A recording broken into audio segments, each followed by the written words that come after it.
projet de loi portant révision de la Constitution a été pris en considération le mardi 18 juillet dernier en congrès dans cette même salle de l'auditorium du Sofitel Hôtel Ivoire. Après son examen au sein des deux chambres, où il a été adopté respectivement en séance plénière le jeudi 20 juillet à l'Assemblée nationale et le dimanche 23 juillet au Sénat, nous sommes réunis aujourd'hui en congrès pour son adoption définitive afin de réaliser la vision du président de la République. Mesdames et messieurs les parlementaires, je voudrais saisir cette occasion pour saluer l'esprit d'engagement sans faille de chacune et de chacun de nous à chaque fois que le devoir nous appelle.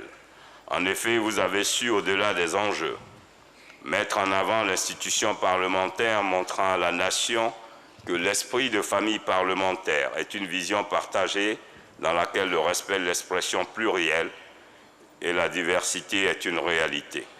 Je voudrais saluer l'idée qui prévaut dans cet esprit de famille parlementaire qui est d'abord celle de la fraternité, de la solidarité, au-delà de nos chapelles politiques. Chers collègues parlementaires, le vote est une composante de la démocratie. Il est en l'espèce requis pour l'adoption du projet de révision constitutionnelle, qu'elle soit faite par voie référendaire ou par voie parlementaire. Ainsi, au terme de l'article 177 alinéa 5 de la Constitution, lorsque la voie parlementaire est celle utilisée pour l'adoption définitive du texte portant révision de la Constitution, le vote en faveur du texte doit réunir la majorité des 2/3 des membres du Congrès en fonction.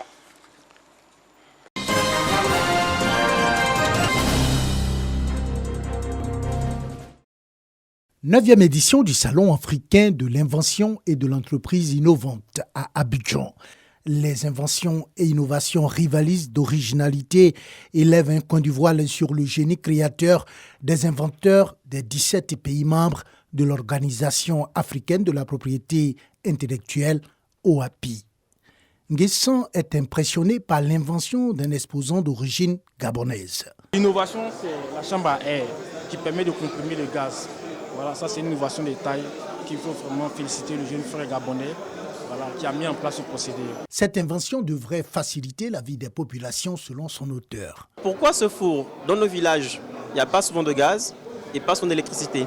Alors qu'on a des tubercules, on a souvent des animaux dans les villages.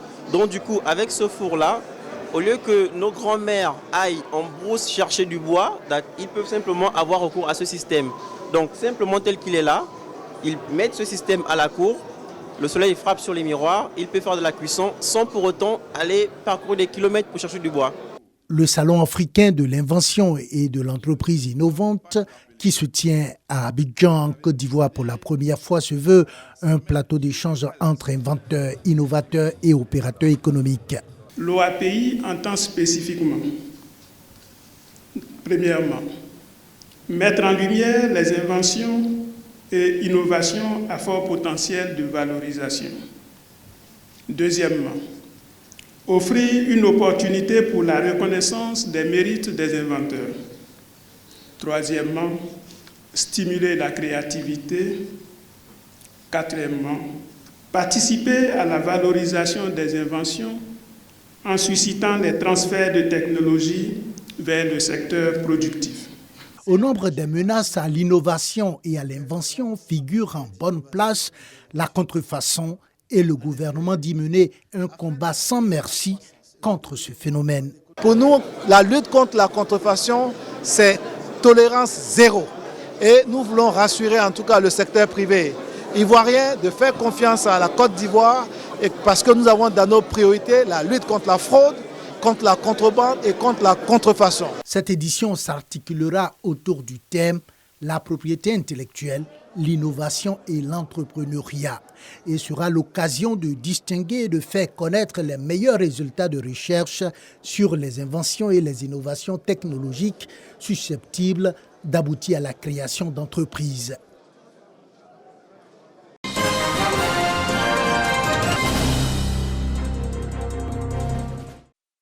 Maison d'arrêt et de correction de Bouaké.